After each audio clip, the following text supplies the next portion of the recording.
میرا نام جنید ہے۔ ہم کراچی میں رہتے ہیں۔ میرے گھر والوں کی اکلوتی اولاد ہوں۔ میرے ابو دوسرے شہر میں ہوتے ہیں اور میری امی ایک سرکاری ملازم ہیں۔ گھر میں صرف میں اور امی ہوتے ہیں۔ میں کالج سے فری ہوا تھا اور اپنے لیے یونیورسٹی دیکھ رہا تھا اور ان دنوں میں میری خالہ اپنی بیٹی کے ساتھ ہمارے گھر آئی تھی۔ میری کزن کا نام شمائلہ ہے۔ خالہ نے بتایا کہ شمائلہ نے بھی کالج مکمل کر لیا ہے اور میں بھی اس کے لیے ایک یونیورسٹی دیکھ رہی ہوں۔ تو میں نے پتہ کیا ہے کہ ہم گاؤں میں رہتے ہیں اور وہاں تعلیم کا نظام اس قدر ایڈوانس نہیں ہے۔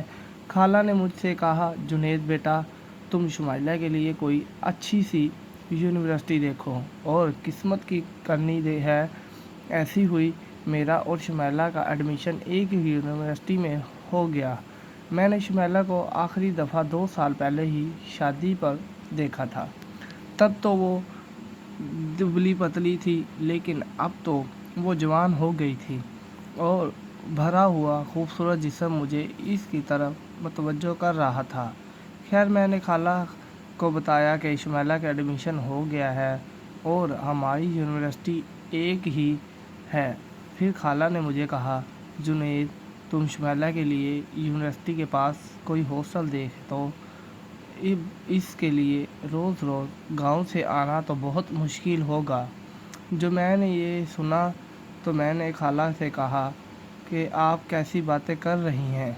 کراچی میں گھر ہوتے ہوئے بھی شمائلہ ہاسٹل میں کیوں رہے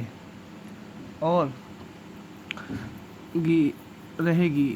ویسے بھی ہم گھر پر 2 لوگ ہی ہوتے ہیں۔ اگر شمائلہ بھی آ جائے گی تو رونق بڑھ جائے گی۔ خالہ بھی مان گئی۔ میری امی صبح صبح ہی آفس چلی جاتی تھی، پھر ہم دونوں یونیورسٹی جاتے تھے۔ میرے پاس بائک تھی، اس لیے شمائلہ میرے ساتھ ہی بیٹھ کر بائک پر جاتی تھی۔ پہلے تو تھوڑا مشکل ہوا لیکن کچھ وقت کے بعد ہم دونوں کی کافی اچھی دوستی ہو گئی۔ لیکن میں کچھ اور ہی چاہتا تھا اور شاید قسمت کو بھی وہی منظور تھا۔ ہمارے گھر میں 2 باتھ روم تھے، ایک نیچے والے فلور پر اور دوسرا میرے کمرے میں۔ شمائلہ اٹھ کر پہلے نہاتی تھی کیونکہ لڑکیاں نہانے میں ٹائم بہت لگاتی ہیں اور اسے بھی اچھا خاصا ٹائم لگ جاتا تھا تیار ہونے میں۔ میں تو 5 منٹ میں تیار ہو جاتا تھا۔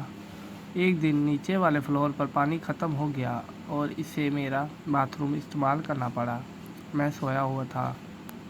اس نے آ کر مجھے بتایا کہ نیچے پانی نہیں آ رہا، اس لیے میں یہاں نہانے لگی ہوں۔ میں نے کہا، نہا لو۔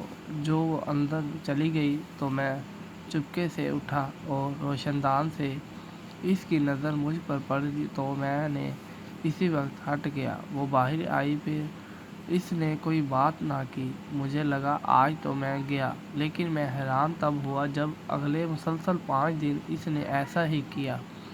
وہ آتی اور میں دیکھتا۔ کچھ دن کے بعد مجھے رات کو شمائلہ میں میسج آیا، لگتا ہے مجھے سب پتہ ہے، اور میں نے آنکھوں دیکھا۔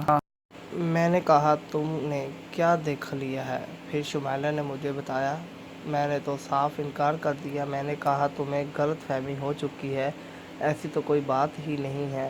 پھر میں نے بات کو رفع دفع کیا۔ اگلے روز پھر وہی ہوا، لیکن اس بار میں نے کیمرے سے ویڈیو بنائی اور مجھے پتہ بھی نہ چلا، اور رات کو مجھے واٹس ایپ پر بھی میں بھیج دی۔ جو میں نے ویڈیو دیکھی تو میرے پیروں تلے زمین ہی نکل گئی۔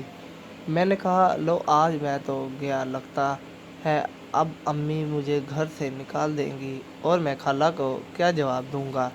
رات کو بڑی مشکل سے گزاری۔ صبح ناشتے کے وقت سب کچھ نارمل تھا۔ امی آفس چلی گئی اور ہم دونوں یونیورسٹی جا رہے تھے۔ جو میرے کمرے میں مجھے بلانے کے لیے آئی، میری آنکھوں میں آنسو تھے۔ مجھے دکھ تھا کہ میں نے کیا کر دیا ہے، لیکن اس نے مجھے جو کروایا اور کہا، میں بھی یہی چاہتی ہوں، اور ہاں، ہم دونوں اچھے کزنز ہیں اور میں ہمیشہ تمہاری عزت کرتی رہوں گی۔ پھر ہم دونوں یونیورسٹی چلے گئے۔ شام کو جب ہم واپس آئے تو شمائلہ کھانا بنا رہی تھی۔ میں بھی